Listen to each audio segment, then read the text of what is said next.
People, multi-familia mafia. Welcome back. Jordan Stanley Payne here. So look, a lot of you guys are wholesaling and or buy and hold. You're just starting, you're getting out there, you're starting to take action, and without getting your phone to ring, you're probably pretty bored, right?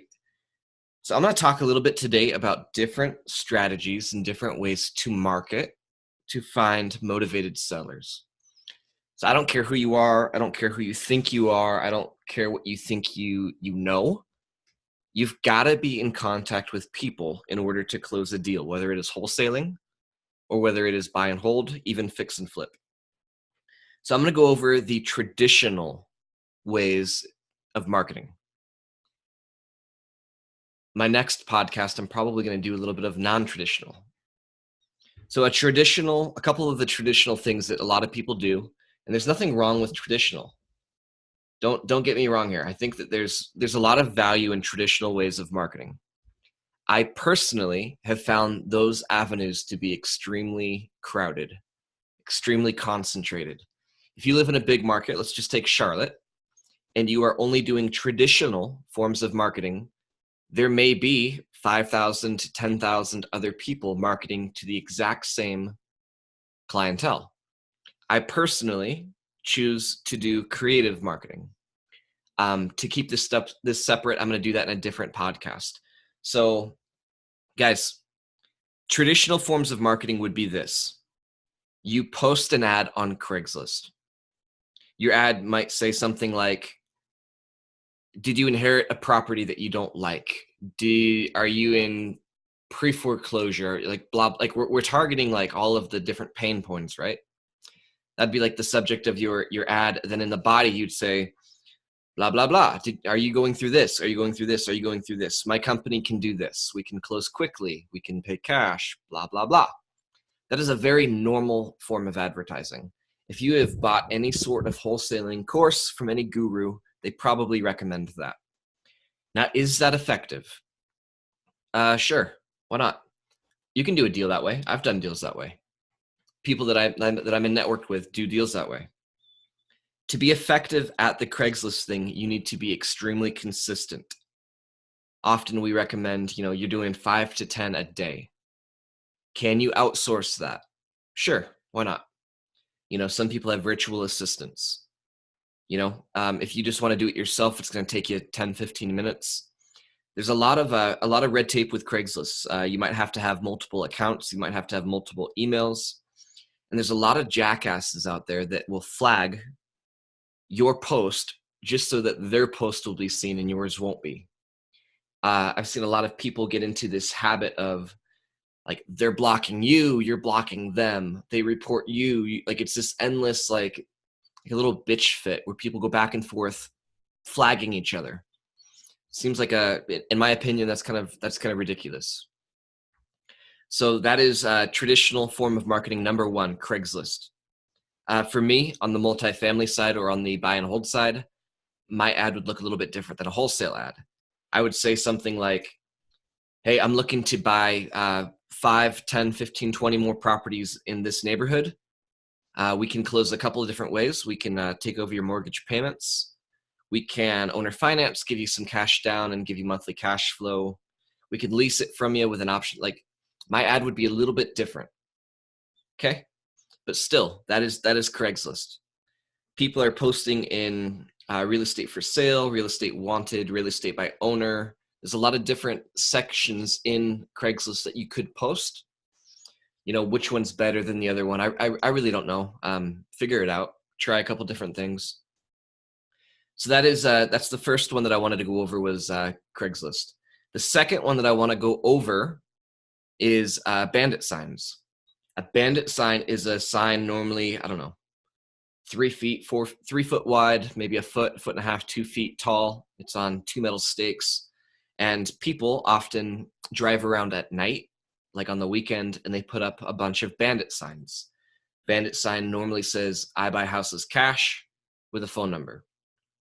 Is this method effective? Yeah, everything works. Nothing doesn't work. Everything works. So can you do a deal with bandit signs? Yes, you can. Can you outsource that? Yes, you can.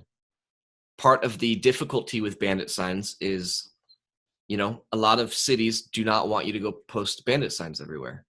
A lot of them have a fine attached if they catch you doing it. A lot of them have restrictions on when you can do that. It's just that's just how it goes. But yeah, you're gonna get your phone to ring. That's an effective way. I've personally never done that. I've never had to. It's never been appealing to me as a form of marketing. Is it cheap? Somewhat cheap. It's a paid way to advertise, obviously. But yeah, so that's bandit signs. You can order them online. You can go to just Google bandit signs and you can find ways to order them and get them to you. So we've got Craigslist, we've got bandit signs. Another very, very form of marketing is called direct mail. Some people do postcard. Some people do handwritten yellow letters. Does this work? Yes, it does. Can you outsource it? Yes, you can. A very, very typical yellow letter would look a little bit like the Craigslist ad. My name's Jordan Payne. I noticed you own a property. We help people that are going through probate, pre-foreclosure, tax delinquent, inherited properties, divorce. We can close quickly. We can pay cash, blah, blah, blah. So handwritten versus postcards. Some people swear by one, some people swear by the other. Some markets may respond better to yellow letters. Some may respond better to a postcard. Some people maybe respond better to a pink letter than a yellow letter. Guys, it really doesn't matter. Every form of marketing will work if you're consistent at it. Every form of marketing will work if you're doing it often and if you have a set schedule. The other thing you've got to learn, guys, listen to me. Hey, you've got to learn to track your marketing. I don't care if you use Google Sheets. I don't care if you use Excel, but you've got to have in there, this week I had 55 bandit signs out. I got 12 phone calls. Half of them were tire kickers. The other half, I set up an appointment. Out of the 6, I got 1 property under contract. You've got to be able to have something like that. Because then if you double your effort, you should double your amount of deals, correct? And you're going to be able to look at the different forms of marketing that you're doing, and you're going to look and see which one is performing better. A lot of people are shooting in the dark. I tried bandit signs week 1. Week 2, I tried Craigslist. There's no consistency, and you're not tracking anything that you're doing. So you're really spinning your wheels. That makes no sense to me. Another popular form of marketing, this is both strategy and marketing, driving for dollars. A lot of people will blanket a neighborhood, they'll drive it, and they will be looking for, vacant houses that are boarded up, mailboxes that are overflowing with mail, pink or yellow, sometimes orange notices on the front door. These are notices that the property is vacant. If you live in a cold weather climate, maybe there's 4 feet of snow. No, you can tell that nobody has shoveled, not even one time. If you're driving around at night, you notice the same houses never have lights on. That could be a sign that it's vacant. Driving for dollars is how you would find an address, and then you would be looking that address up either on the county tax site to see who actually owns it, or you would be looking, there's a couple other programs out there. Just use the county tax site. It's free. Now you've got who owns it, where they live. Then you would be sending out your marketing, your yellow letter, pink letter, orange letter, or, a postcard. And same message. Look, I want to buy your property. So guys, those are the most common forms of marketing. Another one that people in the kingdom have found very effective is they will go down to the courthouse. At the courthouse, they are pulling files for pre-foreclosure. You can also pull files for probate. And you can also pull files for code violation. So while you're there, often this is free. While you're there, you could gather, 50, 100, 150 people, and you already know that they have some level of motivation. They're in pre-foreclosure. They're going to lose their property in a couple weeks. They're in probate. They just inherited a property because somebody died. You can look at the heirs and see who inherited that property. With code violation, you can look and see, man, the same guy's gotten a code violation for overgrown grass every month, every summer.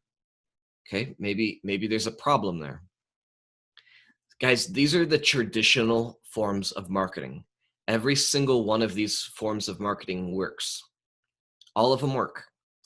If you are consistent and if you are diligent in what you're doing and you are laser focused in on one of those that I just mentioned, you will find motivated people, your phone will ring, and you will get an opportunity to say this: how can I help you?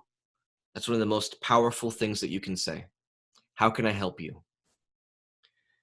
A couple of the forms of marketing that I do not recommend. I don't want you guys to go down to the courthouse and bid on properties. I'm not going to go into that in a lot of depth here, but think of it this way. The person that pays the most money for the property at the auction, did they really win or did they lose? They paid more than anybody else was willing to. Is that a win or a loss? If you are wholesaling, you've got to have money on hand when you are at the courthouse auction, at an auction. You've got to have money on hand. In almost every single county, there may be a couple exceptions, but generally speaking, you have to have cash on hand. So you better be damn sure that your buyer has committed to buying that property at that price.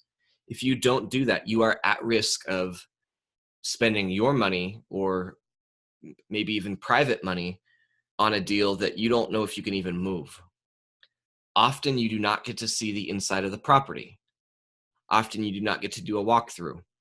Often they're not guaranteeing anything. They can't guarantee that there's not a judgment on that property for $50,000. They're not going to guarantee that there's not $20,000 in back taxes. So guys, I don't think that that's an effective way of marketing. I do think that's an effective way to find a buyer. Go to the courthouse, 3 or 4 times and notice who's there. Have a pen and paper, write down, man, the guy in the suit is here. He's been here 5 times before. He normally is bidding between 50,000 and 100,000. I've seen him win 5 bids. So I know that he's bought at least 5 houses.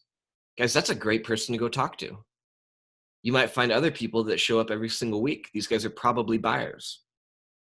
Go talk to them. What's the worst that could happen? I'm trying to think if I've missed anything or left anything out. Facebook. Guys, do not be one of the jackasses that posts in every single group every single day, I buy houses cash, blah, blah, blah. It's annoying. It's not effective, especially if it's a real estate group. Most of the people in there are other wholesalers or investors. Like, they probably don't have a problem that you can solve. They're probably not in pre-foreclosure or probate. So it's a waste of time. Now, you might find buyers another way. You might find people that are actually buying properties in a Facebook group. If that's the case, reach out to them, start a relationship. All right, guys, we are done with traditional forms of marketing.